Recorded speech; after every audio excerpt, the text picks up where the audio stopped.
Ce matin, je vous invite à ouvrir la Bible en 2 Timothée. 2 Timothée, chapitre 3.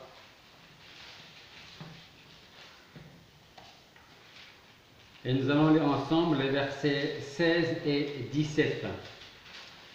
2 Timothée, chapitre 3, versets 16 et 17, qui nous dit: toute l'écriture est divinement inspirée et utile pour enseigner, pour convaincre, pour corriger, pour former à la justice, afin que l'homme de Dieu soit accompli et propre à toute bonne œuvre. Prions. Père Céleste, nous voulons te remercier de nous permettre d'être ici dans ta maison ce matin, et nous voulons le prendre comme un privilège de pouvoir nous réunir. Nous te demandons maintenant de nous disposer favorablement et que tu ouvres notre entendement, Seigneur, afin que nous puissions entendre et retenir ce que tu veux nous enseigner pour le mettre en pratique dans notre vie. Merci d'être avec cette personne ici présente, avec celles qui ne sont pas là, Seigneur, que tu veuilles les garder, les protéger, et d'être avec tous ceux qui vont suivre ce message un peu plus tard, Seigneur. Et je te demande de continuer de travailler dans les cœurs. Il c'est en ton nom qu'on te prie. Amen. Alors, ce matin, je voudrais vous parler de ces 2 versets, et plus précisément sur la parole de Dieu. Alors, avant de commencer l'étude de ce passage, vous allez peut-être m'apporter quelques précisions, sur l'écriture, sur la parole de Dieu. Est-ce que vous savez de combien de livres elle est composée, combien de personnes l'ont écrite, sur combien de temps? 66 livres. 66 livres. Divisé comment? 39 et 27. 39 et 27. 39 dans quelle partie? L'Ancien Testament, et 27 dans le Nouveau. Ok. Qui l'a écrit? Qui ou éventuellement combien l'ont écrit?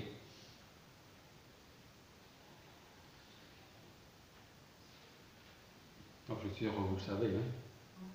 Hein?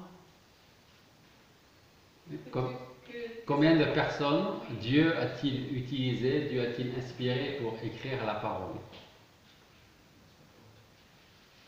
Alors, un nombre, à peu près. D'accord. Alors, pas tous, mais certains, effectivement. Alors, déjà, il y en avait combien?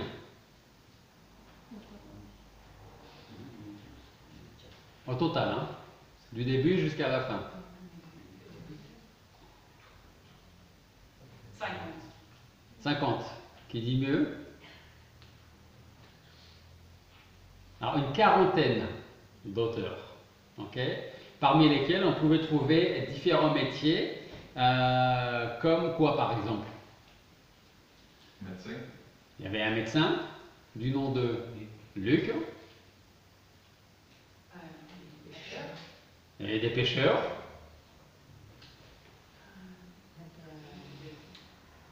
Des percepteurs. voilà, c'est ce que j'attendais en premier, parce que comme on pense souvent aux impôts qu'on n'aime pas, hein, des collecteurs d'impôts, d'accord. Qu'est-ce qu'il y avait d'autre encore? Allez, au moins une catégorie. Les bergers, entre autres. Ok. Donc, une quarantaine de personnes ont été inspirées par Dieu pour écrire, rédiger la parole que nous avons aujourd'hui, sur une période de combien de temps?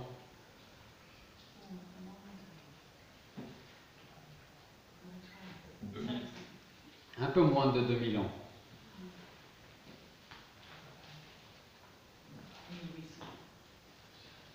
1500 ans. Ok? Donc, ça veut dire, alors on va récapituler tout ça un petit peu, et après je vous reposerai encore une question. Donc, une quarantaine d'auteurs, parmi lesquels on trouvait des bergers, des rois, des pêcheurs, des collecteurs d'impôts, un médecin et d'autres catégories encore de personnes.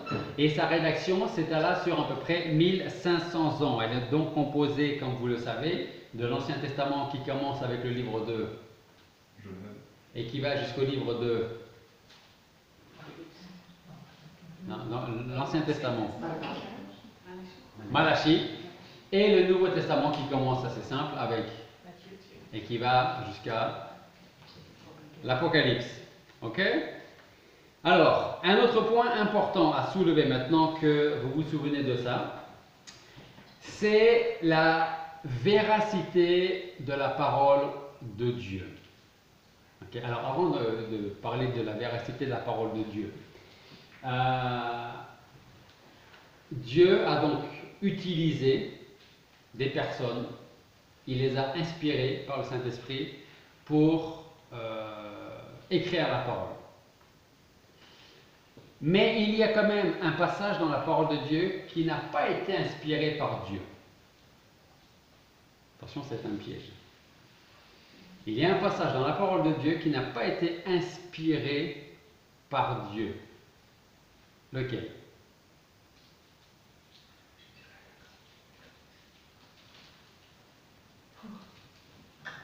Serait-ce le Cantique des Cantiques? Non, ce n'est pas le Cantique des Cantiques.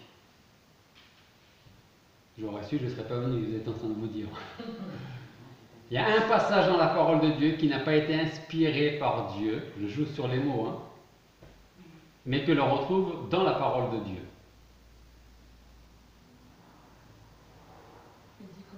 Les 10 commandements n'ont pas été inspirés, ils ont été écrits directement par la main de Dieu.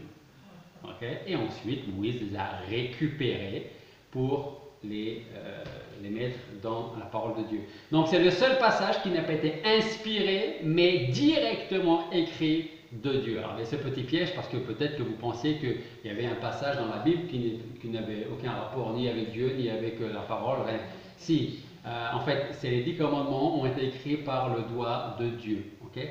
Dieu n'a pas utilisé, n'a pas inspiré d'homme pour écrire ce passage de la parole. Voilà, ça c'était le petit piège.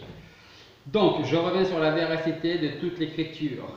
Et si nous nous posons la question de savoir si nous pouvons faire entièrement confiance à ce livre que nous appelons la parole de Dieu, la réponse est oui. Alors, on peut croire tout ce que la Bible nous dit. Maintenant, mon autre question. Est-ce que nous croyons vraiment tout ce que la Bible dit? Il y a un piège là aussi. Alors, je ne vous demande pas forcément de répondre. Ma première question, c'était, peut-on se confier entièrement du début de la Genèse à l'Apocalypse à la parole de Dieu? La réponse est oui. Là-dessus, il n'y a pas de problème, on est d'accord. Ma question, c'est, est-ce que nous croyons vraiment, personnellement, ce que nous trouvons dans la parole de Dieu? Parce qu'à cette question, peut-être qu'on va pouvoir répondre, oui, moi je crois absolument tout ce qui est écrit dans la parole de Dieu. Donc si c'est le cas, ça m'amène à une autre question qui est la suivante. Dans ce cas-là, est-ce que nous faisons tout ce que la parole de Dieu nous demande de faire? Ou de dire? Ou de pratiquer? Donc, vous avez tous entendu parler de Voltaire? C'était qui Voltaire? Un philosophe. D'accord? Et Voltaire, philosophe français, alors tant qu'on est dans les questions, il est né en quelle année?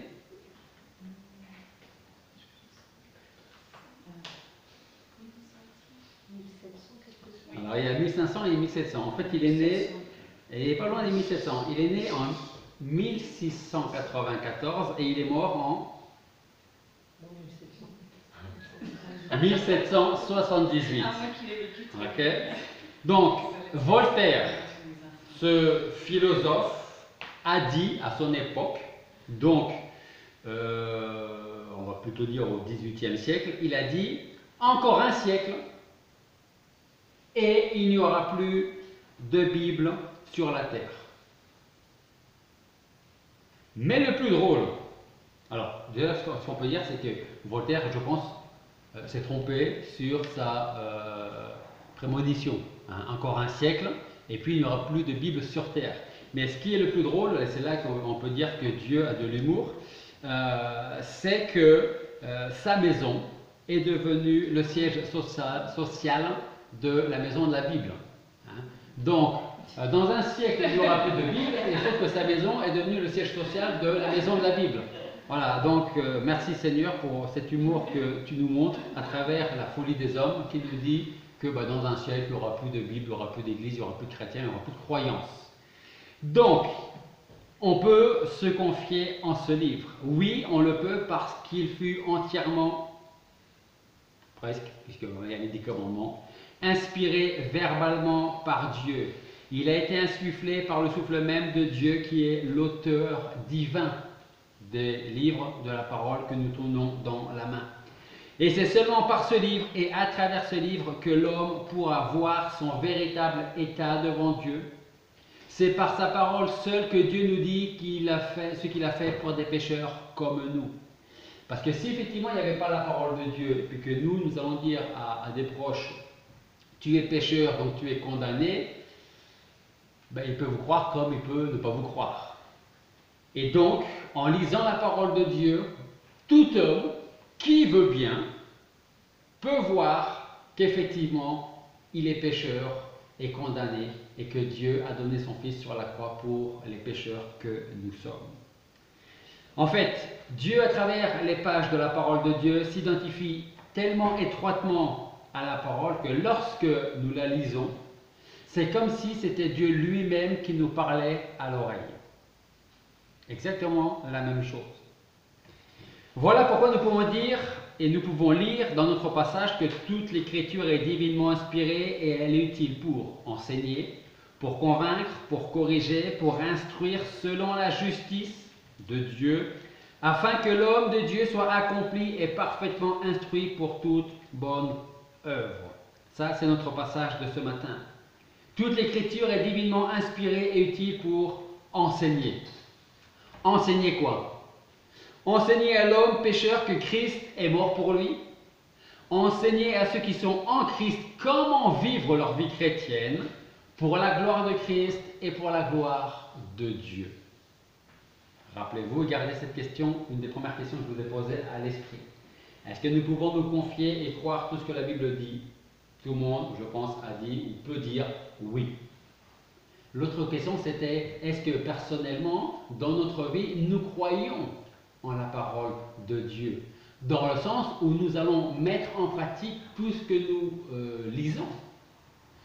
Là où c'est tellement clair dans notre esprit quand on sait. Tiens, d'ailleurs, je vais poser la question. Ce sera plus simple.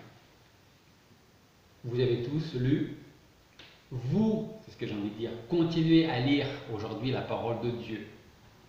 Est-ce qu'il n'y a pas un jour, à un moment, peut-être ce matin, peut-être hier, ou ce sera peut-être demain, est-ce qu'il n'y a pas à un moment donné un passage où vous avez tout à fait ressenti en vous-même que c'était pour vous?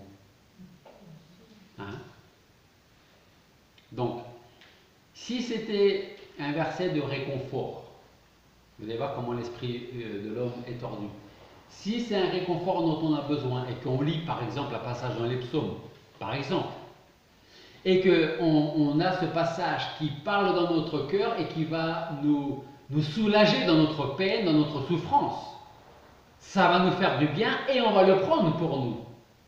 Mais si c'est un passage qui nous dit arrête de pécher, arrête de continuer à pécher, arrête de faire ce que tu fais là, parce que tu sais très bien que tu ne dois pas continuer à le faire. Est-ce que nous allons y faire autant attention qu'au verset qui nous fortifie, qui nous encourage? La parole de Dieu est utile pour convaincre, comme ce fut le cas pour nous alors que nous étions encore dans nos péchés.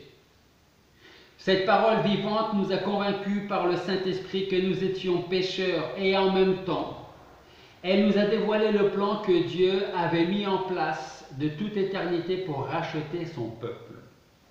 La parole met bien en évidence et à la lumière notre péché. Nous pouvons lire par exemple en Hébreux chapitre 4, versets 12 et 13. Je vous laisse le temps de trouver ce passage. Vous allez voir que ce passage nous montre combien la parole de Dieu est vivante et efficace. Hébreux 4, versets 12 et 13. Et dans ce passage, nous lisons « Car la parole de Dieu est vivante et efficace.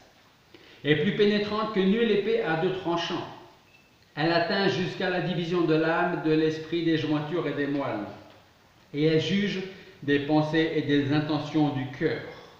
Il n'y a aucune créature qui soit cachée devant lui, mais toutes choses sont nues et entièrement découvertes aux yeux de celui auquel nous devons rendre des comptes. Donc dans ce passage, nous voyons combien et comment la parole de Dieu est vivante, comment elle agit, comment elle intervient dans notre vie. L'écriture est également utile pour corriger, parce que c'est elle qui va nous indiquer si nous sommes sur la bonne voie ou sur la mauvaise voie. Parce que vous savez, même avec toute notre bonne volonté, on peut penser être sur le chemin de la volonté de Dieu et pourtant se tromper. Sincèrement, être dans l'erreur. C'est pour cela aussi que nous avons besoin de lire le plus souvent possible la parole de Dieu et de demander à Dieu si nous sommes sur le bon chemin ou pas. Et croyez-moi, si on recherche cette information, cette indication, Dieu va nous le montrer dans sa parole. C'est elle qui va nous corriger en nous montrant quel chemin nous devons prendre si on s'est trompé de chemin. C'est elle qui va nous montrer quel chemin nous devons prendre si on n'a jamais pris ce chemin-là, également.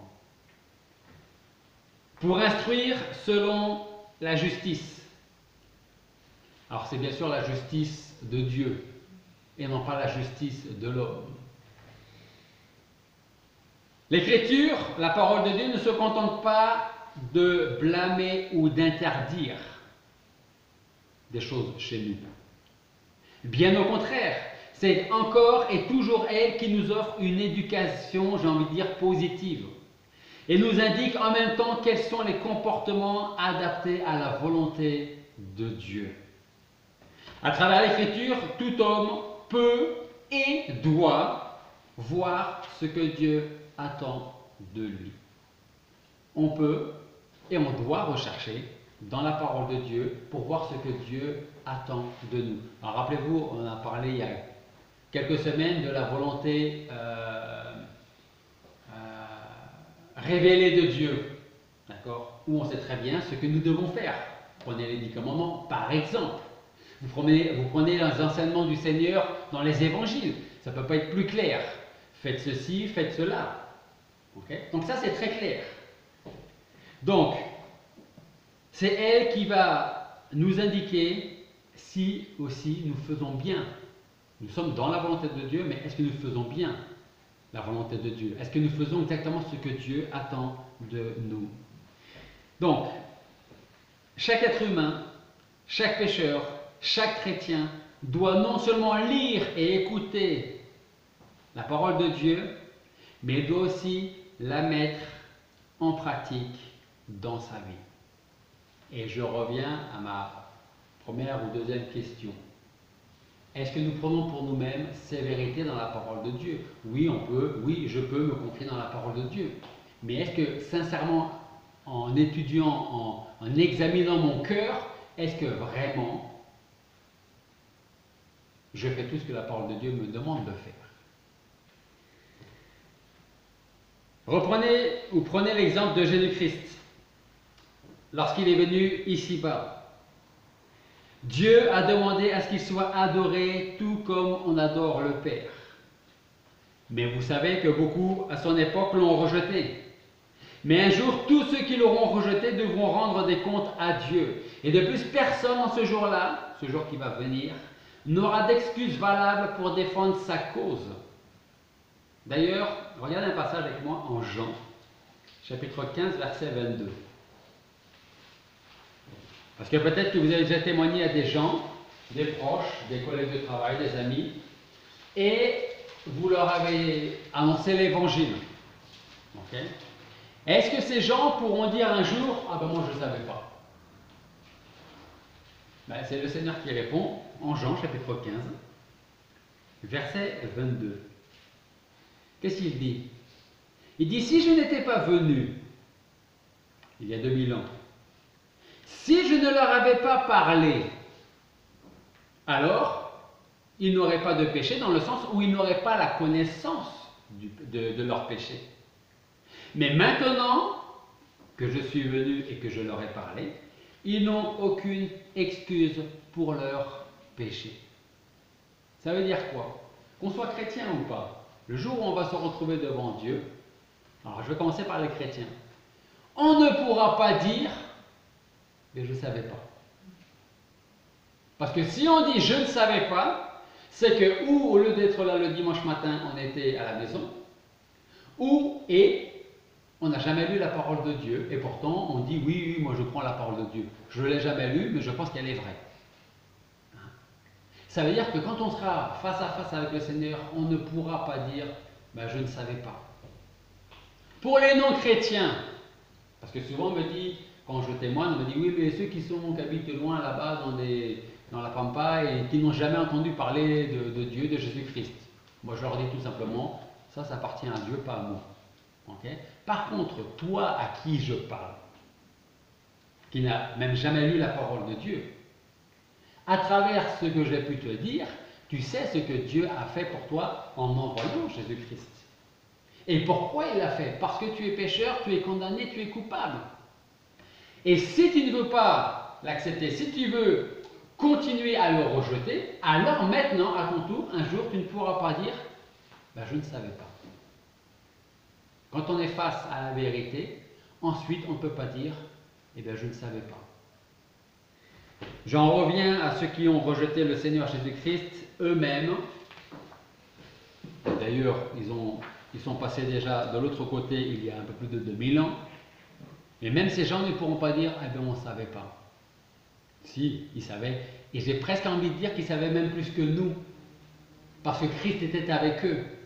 Christ leur a parlé, Christ les a enseignés, Christ les a nourris, Christ les a guéris, les a ressuscités. Et il a annoncé l'évangile. Le péché par excellence de la nation juive, qui mit le comble à ses iniquités, fut sans discussion le rejet de Jésus-Christ. Ce n'était pas tellement le fait qu'il le rejetait physiquement, même si c'était le cas, c'était surtout le fait qu'il refusait de reconnaître qu'il était Dieu, et de ce fait, il ne voulait pas accepter sa divinité. Il n'avait pas envie d'un homme qui vient les déranger dans leurs habitudes, dans leurs coutumes, pour en plus l'entendre dire « Je suis envoyé de Dieu, je suis Dieu ». Mais le péché des Juifs ne s'arrête pas là. Parce que non content de nier son caractère messianique, ils lui vouèrent une haine implacable. Je ne sais pas, et presque j'ai pas envie de savoir, quel sera leur jugement le jour du jugement. Quand ils l'ont vu faire, quand ils l'ont vu enseigner, quand ils l'ont vu mort, quand ils l'ont vu ressusciter, qu'est-ce qu'ils vont pouvoir dire pour leur défense? Mais exactement ce que vous êtes en train de dire là, c'est-à-dire rien. Parce qu'ils ne pourront rien dire. Ces gens étaient assoiffés de sang, alors ils ont poursuivi Jésus-Christ jour et nuit. Jésus lui-même disait qu'il n'avait pas de lieu où poser sa tête entre ceux qui voulaient manger, ceux qui voulaient être guéris, ceux qui voulaient être enseignés et ceux qui voulaient le faire mourir.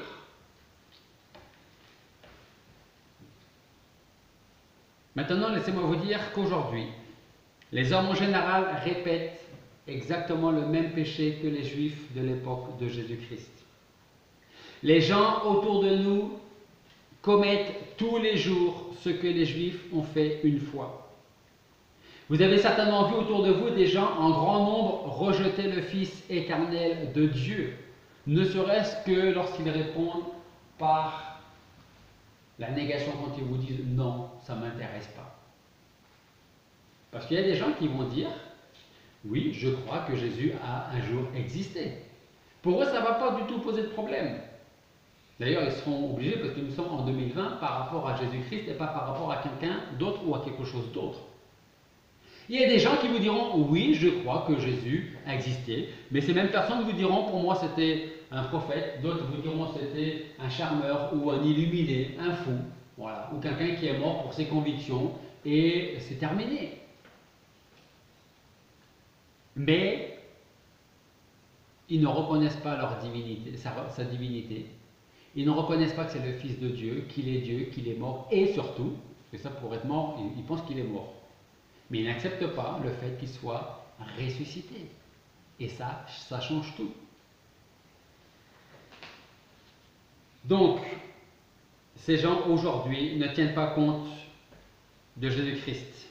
Ils ne veulent pas le reconnaître comme étant le Seigneur et Sauveur, le Fils de Dieu et Dieu lui-même. Alors en disant cela, intéressons-nous à notre propre vie. Quelle place Jésus-Christ a-t-il dans notre vie? Et on peut répondre à cette question en se posant une autre question. On fait comme les Juifs. Vous posez une question, vous répondez par une autre question. Ma question, c'est quelle place Jésus-Christ a-t-il dans notre vie? Eh bien, je vous dirais que Jésus-Christ a exactement la même place que celle qu'on donne à la parole de Dieu dans notre vie. Parce que c'est lui qui nous parle à travers la parole. Si nous sommes prêts à dire, pour moi il a la première place, mais qu'on ne lit jamais la parole de Dieu, alors il n'a pas la première place. Jésus-Christ aura la même place que celle qu'on donne à sa parole. Exactement la même. Alors est-ce que nous tenons compte de ses droits ou est-ce que nous lui refusons l'honneur qui lui est dû? Est-ce que toute notre confiance repose sur sa personne et sur son œuvre sur la croix? Et enfin, est-il notre Rédempteur? Est-ce que nous attendons son retour, sa venue? Alors, c'est vrai que quand on est jeune, on n'attend pas forcément le retour de Jésus-Christ tout de suite. Hein? Souvent, on l'attend quand on commence à prendre de l'âge. Vous verrez, les jeunes. Hein? Laissez-moi vous dire quelque chose encore d'important. Chaque fois que nous entendons la parole de Dieu, chaque fois que nous entendons l'annonce de l'Évangile et qu'on la laisse s'écouler sans la retenir, sans la mettre en pratique, alors on néglige le Seigneur et sa parole et sa volonté. Mais par contre, on va continuer à dire que oui, Jésus-Christ est mon Seigneur et Sauveur. Et oui, je l'aime. Rappelez-vous ces paroles de Christ que nous avons lues en Jean chapitre 15. Si je n'étais pas venu et si je ne leur avais pas parlé, ils n'auraient pas de péché. Mais maintenant, ils n'ont pas d'excuse pour leur péché. Voilà pourquoi la parole de Dieu est vraie, d'actualité et qu'elle demeure pour l'éternité. C'est ce que nous avons lu dans notre passage en 2 Timothée. Toute l'écriture est divinement inspirée et utile pour enseigner, pour convaincre, pour corriger, pour instruire selon la justice, afin que l'homme de Dieu soit accompli et parfaitement instruit pour toute bonne œuvre. Et même après que ce monde ait été changé par la main de Dieu, la parole demeurera encore. Alors la parole, là, notre passage nous dit, afin que l'homme de Dieu soit accompli et parfaitement instruit pour toute bonne œuvre. Mais l'homme de Dieu, homme avec un grand H pour homme et femme, l'homme de Dieu, qui est-il? Est-ce que vous pouvez vous considérer comme un homme ou une femme de Dieu? Pour vous, c'est quoi? Je vous pose la question. Pour vous, c'est quoi l'homme avec un grand H de Dieu?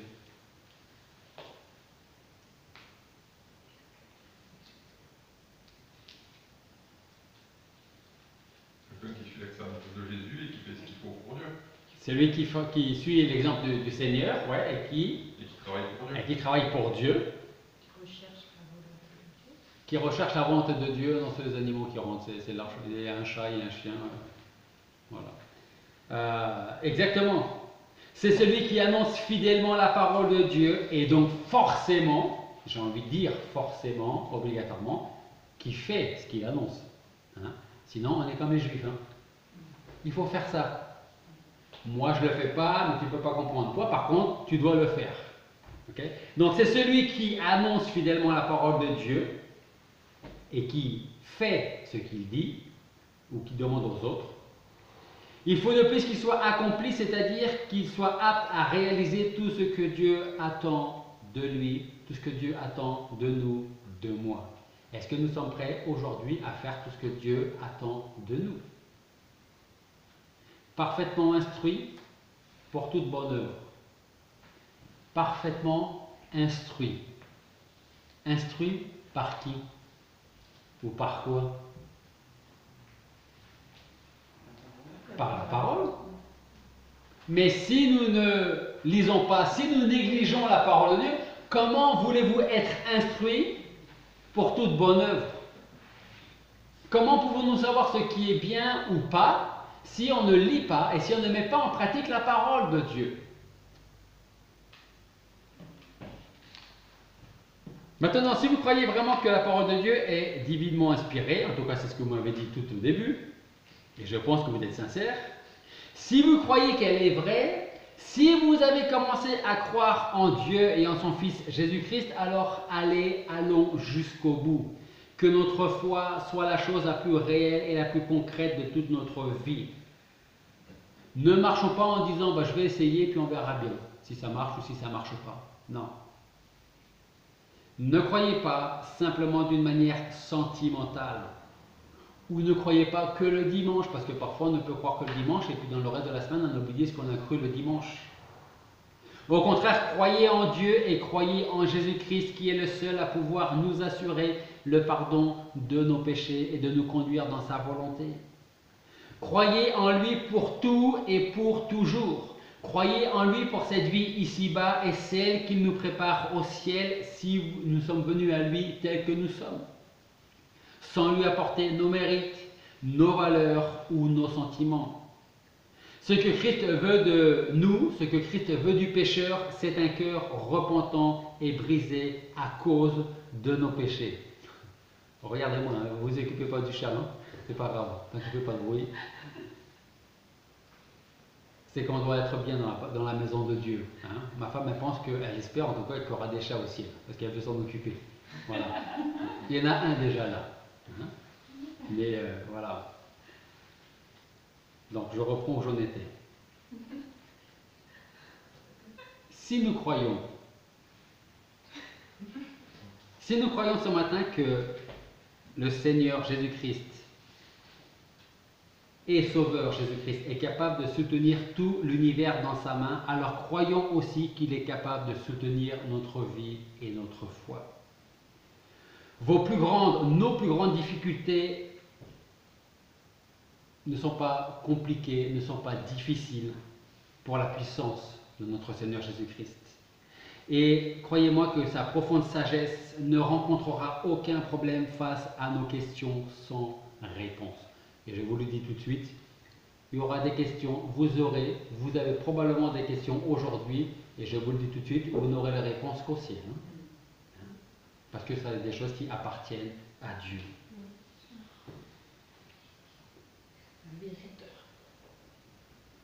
Sachez qu'en venant à Christ, donc nous pouvons et nous devons lui confier notre avenir en toute sécurité. Car tout comme Dieu, Jésus-Christ est de toute éternité et immuable. Ça veut dire quoi, immuable? Qui ne change pas. Ça veut dire qu'en venant vers notre Seigneur Jésus-Christ, notre passé sera dans sa main. On ne subira plus de condamnation, parce qu'il n'y a plus de condamnation pour ceux qui sont en Jésus-Christ. Sachez encore une chose importante, si nous croyons au Seigneur Jésus-Christ comme étant le seul Rédempteur, notre seul Rédempteur, alors nous serons sauvés et nous sommes sauvés. Si nous faisons de lui notre seul et unique Rédempteur. La parole de Dieu nous dit que celui qui croit en Jésus-Christ a la vie éternelle. Mais je vais toujours rappeler cette précision importante. Je vous ai dit tout à l'heure qu'il y a des gens qui croient que Jésus-Christ est né un jour et qu'il est mort, donc qu'il a vécu il y a un peu plus de 2000 ans. Mais quand nous lisons celui qui croit en Jésus-Christ, celui qui croit en lui a la vie éternelle, ce n'est pas ce genre de personnes qui se disent « oui, moi je crois que Jésus a vécu un jour, il ne m'intéresse pas, mais je sais qu'il a vécu un jour et puis il est mort et c'est terminé ». Parce qu'on peut croire de cette manière, mais ce n'est pas cette manière-là qui nous sauve. C'est celui qui croit en Jésus-Christ comme étant le Seigneur et le Sauveur qui a donné sa vie pour moi, pécheur, sur la croix et qui est ressuscité 3 jours plus tard et qui un jour va revenir.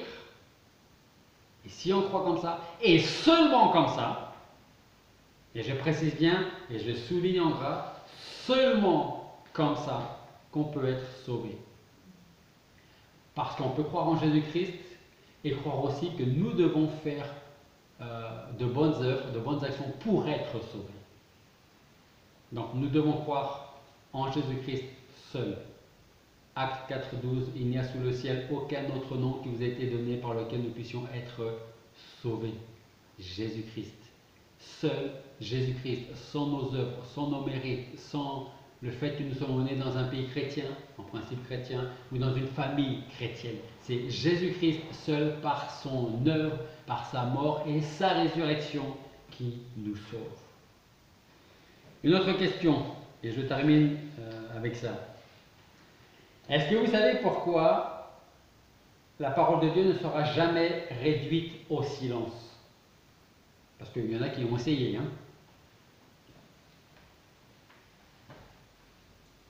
Pourquoi la parole de Dieu ne sera jamais réduite au silence? Tout simplement parce que c'est la parole de Dieu. Et que Dieu est éternité et sa parole subsistera dans l'éternité. Oui.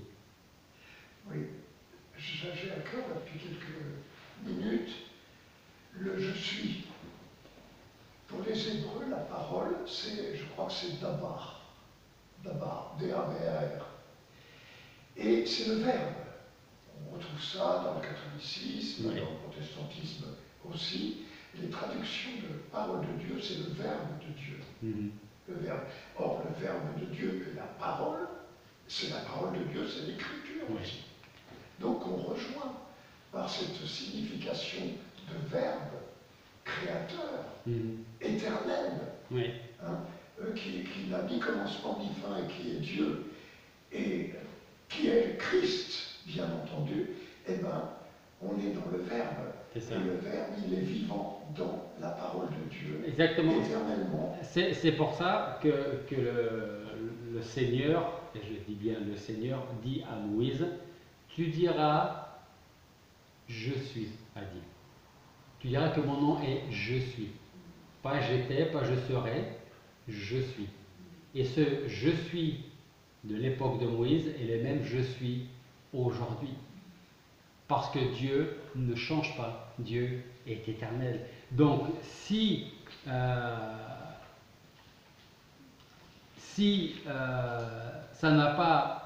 parole ne va pas disparaître, c'est parce que Dieu est éternel.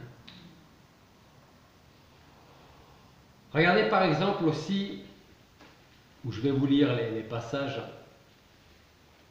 Bon, recherchez Jean chapitre 3, verset 36.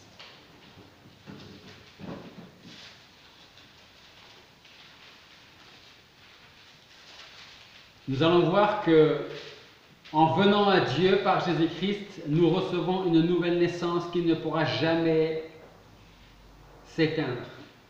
Nous allons recevoir, ou nous avons déjà reçu, si c'est le cas, une vie céleste qui n'expirera jamais. Et enfin, nous avons reçu le pardon pour nos péchés qui ne sera jamais révocable. Jésus-Christ donne la vie éternelle à ses brebis et cette vie ne disparaîtra jamais. Jean 3,36 nous dit « Celui qui croit au Fils a la vie éternelle, mais celui qui désobéit au Fils ne verra point la vie, mais la colère de Dieu demeure sur lui. » Actes chapitre 4, verset 12, je vous l'ai prononcé tout à l'heure. « Il n'y a de salut en aucun autre, car il n'y a pas d'autre nom sous le ciel qui soit donné parmi les hommes, par lequel nous devions être sauvés. » Jésus seul, pas Jésus et mes œuvres. Actes chapitre 10, verset 43.